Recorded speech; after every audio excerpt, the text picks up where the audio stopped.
पाकिस्तान जिंदाबाद, पाकिस्तान जिंदाबाद। इंशाल्लाह वर्ल्ड कप जीतेगा। पाकिस्तान से हमें बहुत ज्यादा उम्मीद है इंशाल्लाह ताला।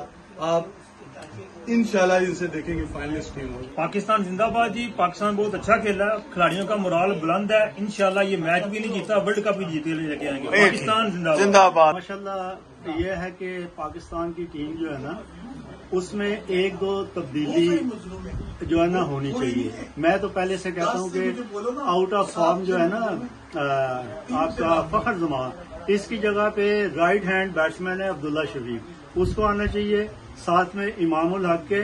और ये बाकी जो फॉर्मेट है वो सही है माशाल्लाह। आज सऊद शकील जो है ना बेहतरीन इनिंग खेला, वो बड़ी अच्छी इनिंग खेला और हम लोग उसके लिए शोर करते रहे हैं कि उस बच्चे को खिलाना चाहिए।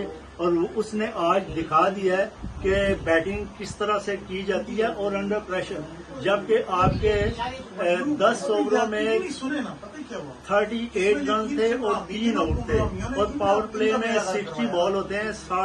60 बॉलों के 10 ओवरों में 40 डॉट बॉल खेले गए। तो ये कहने का मकसद है कि आपको थोड़ा सा मॉडर्न क्रिकेट खेलने की जरूरत है। पाकिस्तान इंशाल्लाह वर्ल्ड कप में जीतेगा। Very good match. आज लड़कों की वार्म अप हो गई, प्रैक्टिस मैच भी हो गया, बहुत अच्छा खेले।